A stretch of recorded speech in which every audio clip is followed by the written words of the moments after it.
हमने आपको क्या बताया कि अर्धवार्षिक, तिमाही, चौमाही, 5 माही, 6 माही, ETC इस तरह चलते हैं, 7 माही, 8 माही, 9 माही, 12 माही, इस तरह से। ठीक है, माही या माह का मतलब महीना। तो अगर हम बात करते हैं वार्षिक की, तो वार्षिक में कितने माह? 12 माह होते हैं, 12 महीने होते हैं। 12 महीने बराबर कितना होता है? 1 साल होता है, सबको पता है। ठीक है, अब हम बात करते हैं अर्धवार्षिक की, तो अर्धवार्षिक में 6 महीने होते हैं। तो 6 महीने में कितनी साल है?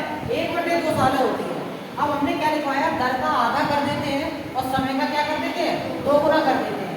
जैसे अगर हम बात करें यहाँ पर क्या है? रेट, R% रेट का मतलब दर, और गुणे में क्या होता है? समय। ठीक है, अगर हम बात करें यहाँ पर हमने कोई रेट मान ली 10% की, कितने परसेंट की? 10% की, और समय मान लिया यहाँ पर हमने, मान लो 1 साल। कितना मान लिया?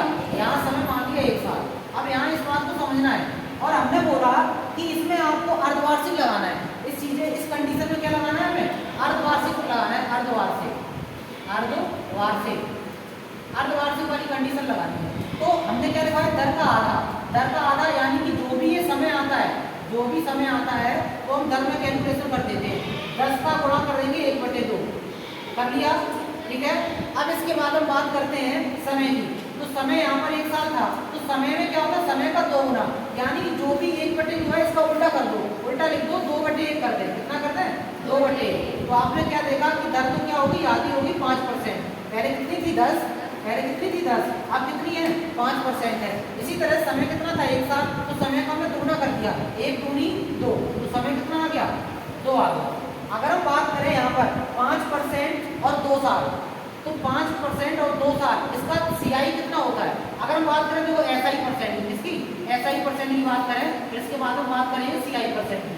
देखो यहाँ 5% और 2 साल है, 5% और 2 साल का साधारण ब्याज परसेंट कितना होता है? तो डायरेक्ट गुणा कर देते हैं, 5 दूनी 10, तो कितना परसेंट आ गया? 10%।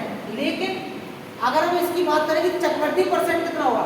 5% और 2 साल दिया हो, तो 5 का दुगुना, 5 दूनी 10, यहाँ पॉइंट, फिर 5 का वर्ग कर देते हैं, कितना? 25 हो जाता है। तो यहाँ पर 25%, इस तरह से। तो इसमें क्या आ गया? आपका जो साधारण ब्याज परसेंट आ गया 10%, और चक्रवृद्धि ब्याज परसेंट आ गया 10.25%। ठीक है, पॉइंट की बात 25 अंकों में पढ़ा जाता है। ठीक है, ध्यान रखना। ये क्लियर हुआ कि नहीं हुआ? इस चीज को हम नोट करें।